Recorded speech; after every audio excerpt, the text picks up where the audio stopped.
Assalamu alaikum everyone. So today we are going to study the topic of orthodontic study models. So let's start it. Study models are accurate plastery reproductions of the teeth and their surrounding soft tissues. तो हम जब oral cavity से impression लेते हैं और उस impression को लेने के बाद उसको plaster या किसी भी material से pour करते हैं तो हमें क्या क्या मिल जाता है. हमें teeth का रेप्लिका मिलता है, हमें सराउंडिंग सॉफ्ट टिश्यूज़ का रेप्लिका मिल जाता है और इस तरह हम अपनी डायग्नोसिस को इजीली परफॉर्म करते हैं. और कोई भी हमने ट्रीटमेंट प्लान करना है, कोई भी प्रोसीजर्स बनानी है, वो हम इस स्टडी मॉडल, इस कास्ट के ऊपर बनाते हैं. तो what are the ideal requirements of a study model? Orthodontic study models should fulfil the following criteria. चूँकि इनका मकसद ही तमाम पार्ट्स को रिप्रोड्यूस करना है, तमाम डिटेल्स को रिप्रोड्यूस करना है, तो ये रिप्रोड्यूस करती हैं टीथ को और सराउंडिंग सॉफ्ट टिश्यूज़ को. तो इनका काम फर्स्ट होगा कि इनकी जो रिकॉर्डिंग है उसमें सबसे पहले क्या होनी चाहिए? एक्यूरेसी होनी चाहिए, ताकि फॉल्स रिकॉर्डिंग ना हो या इनकम्प्लीट रिकॉर्डिंग ना हो, एक्यूरेसी होनी चाहिए. सेकंड के जब हम इन मॉडल्स को ट्रिम करें in a such a manner that they are symmetrical and pleasing to the eye, so enable instant identification of asymmetry in the arch. ताकि जब ये सिमेट्रिकल होंगी और जब इनके अंदर एक प्लीजिंग अपीयरेंस होगी तो ये हमें अच्छी भी लगेंगी. तो इन सेकेंड हेडिंग में हम कह लेते हैं कि इनके अंदर सिमेट्री होनी चाहिए. थर्ड थिंग क्या है कि हमारे पास अब जब हम इसको ट्रिम करें और इस तरह हम रखें कि अब उनको लाइक इन्वर्ट करके उनकी बैक्स की साइड पे रखें, तो ये तब भी ओक्लूजन को ईजिली और अच्छे से एक्यूरेटली रिप्रोड्यूस करें.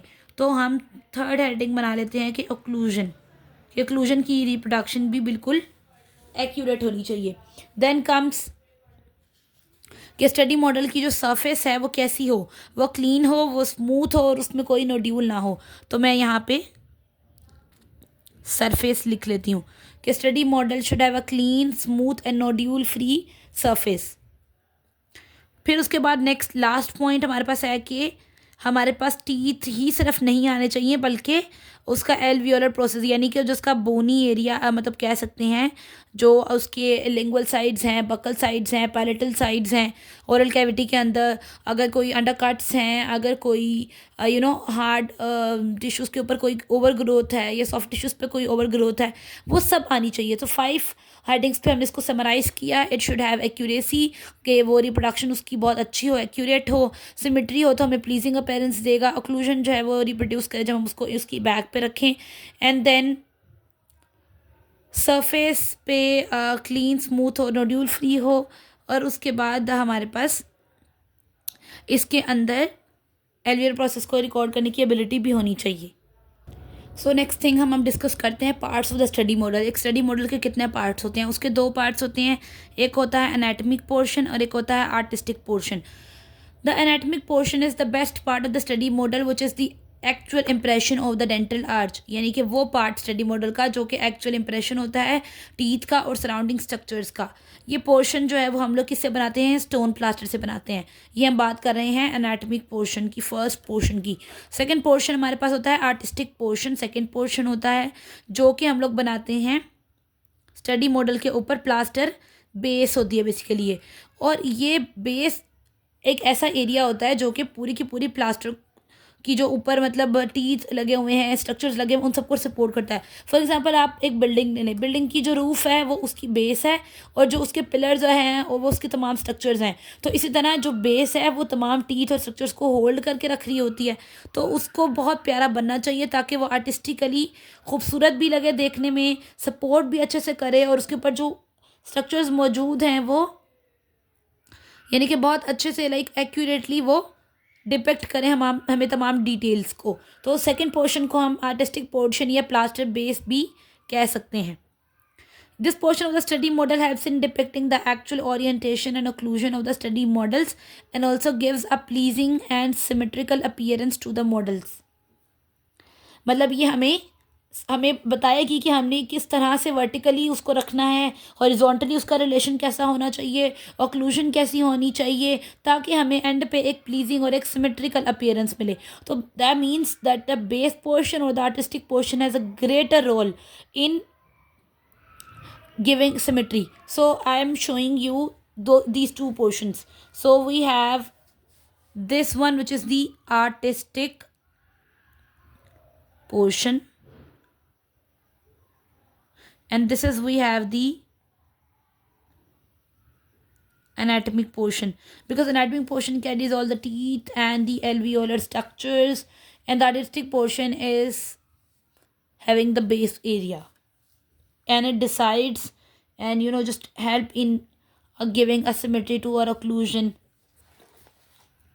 Okay, so in a well fabricated set of study models, the ratio of the anatomic portion to the artistic portion should be 3:1, यानी कि 3 पार्ट्स जो हैं वो आपके एनाटमिक पोर्शन के होंगे और 1 पार्ट आपका आर्टिस्टिक पोर्शन का होगा, क्योंकि 3 पार्ट्स में सारी डिटेल, सल्कस एरिया, फ्रेनम एरियाज सब कुछ आना है, तो 3 parts is of anatomic portion and 1 part is of artistic portion. The steps involved in the construction of the study models involved is steps हम लोग इसको 1 by 1 डिस्कस कर लेते हैं. नंबर 1, हमने इम्प्रेशन लेना है, उस इम्प्रेशन को डिसइंफेक्ट कर लेना है, उस इम्प्रेशन की कास्टिंग करनी है, उससे जो यानी कास्टिंग का मतलब है कि उससे कास्ट बनानी है, जो ये स्टडी मॉडल है ये बनाना है. Basing and trimming of cast, यानी उसकी बेस अच्छे से बनाएंगे और उसकी ट्रिमिंग करेंगे और लास्ट पे उसकी फिनिशिंग एंड पॉलिशिंग करेंगे. तो इस वीडियो में हम लोग सिर्फ फर्स्ट स्टेप को डिस्कस करेंगे जो कि इम्प्रेशन मेकिंग है. Impression making. Obtaining a good impression of the hard and soft tissues of the dentoalveolar region is an important factor in the proper fabrication of the orthodontic study cast. That means कि आपके hard tissues में कौन है, आपका teeth, आपकी bone, ठीक है. Soft tissues में कौन है, आपका जिंजिवा, आपका सल्कस एरिया, ये सारे जो हैं सॉफ्ट टिश्यूज आ जाते हैं, ठीक है.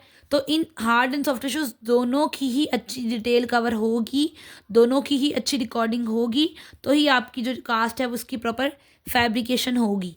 The impression should extend to the limits of the buccal sulcus and into the lingual sulcus of the lower arch, यानी कि बकली भी जाए और लिंगुअली भी जाए. लिंगुअली चूँकि लोअर आर्च में लिंगुअल साइड पे टंग स्पेस बनानी होती है और ऊपर वाली साइड में हमारे पास चूँकि ऊपर जो है उस एरिया में पैलेट आ जाता है, तो हमने बकल सल्कस यानी कि जो बकल टीथ हैं उनके साथ साथ एरिया होता है उसको बकल सल्कस कहते हैं, उसको हमने अच्छे से रिकॉर्ड करना होता है.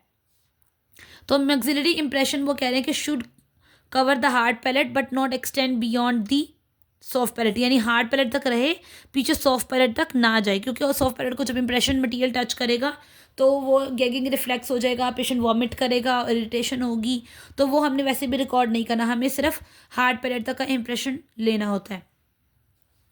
रिलैक्स स्टेट में हम लोगों ने इसको करना है. और उसके अलावा patient should be asked to rinse the mouth to eliminate food particles. Then comes the tray, which is an orthodontic tray, because orthodontic trays are somewhere different because they have to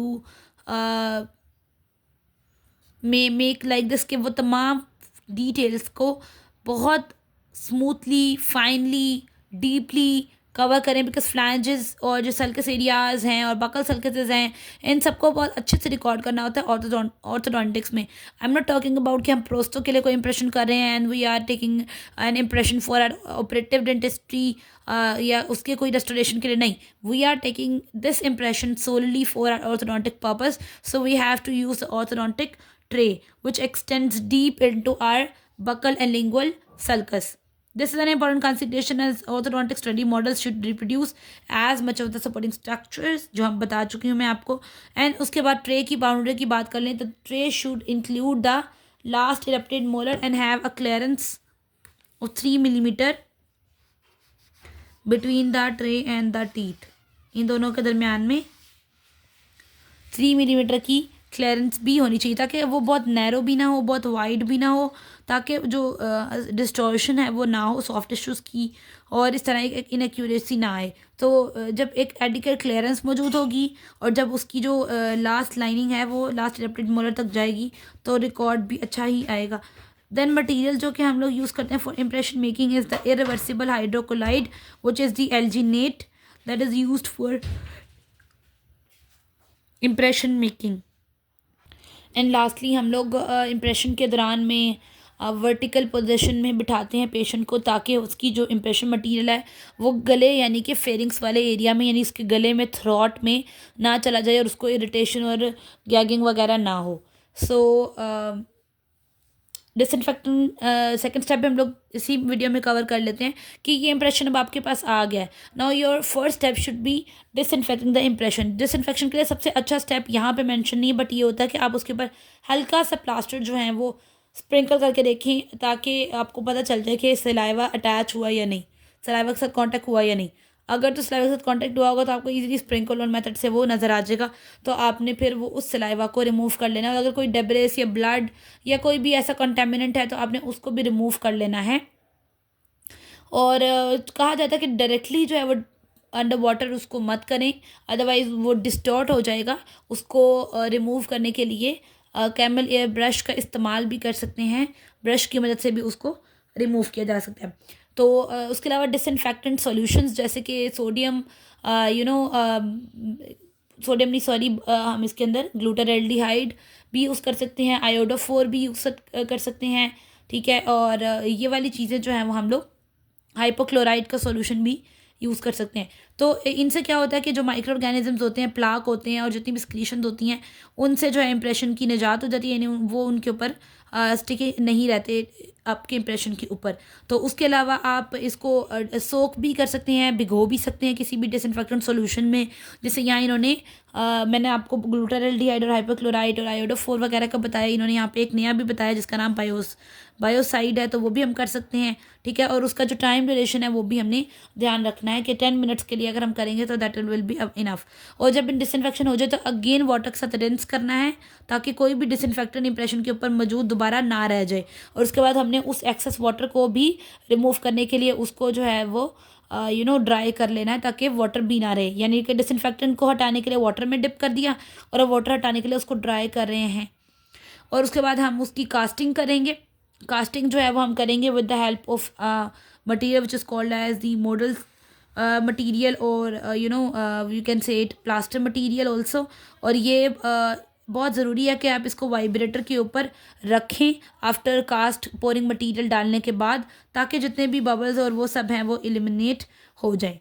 तो यहाँ तक we covered in our video, जिसमें हमने impression लेना सीखा है कि किस तरह से हमें सल्कसस एरियाज़ को रिकॉर्ड करना है, किस तरह हमने फ्लैंजेस को रिकॉर्ड करना है, कौन सी ट्रे हम यूज़ करेंगे, कितनी क्लियरेंस रखनी है, कौन सा मटेरियल यूज़ करेंगे, देन पेशेंट की पोजीशन क्या होनी चाहिए, और उस इन्फेक्शन से बचने के लिए हमने उस इम्प्रेशन को डिसइंफेक्ट भी कर लेना है। और उसके बाद कास्ट पोरिंग के स्टेप के लिए हमने अपना डेंटल प्लास्टर या स्टोन प्लास्टर इस्तेमाल कर लेना है। So next step will be कि कास्ट बन चुकी है और उस कास्ट की ट्रिमिंग की कैसे की जाए, and this is one of the most important topics for exam. So stay connected for the next video, and if you like today's video, don't forget to subscribe, give sweet comments.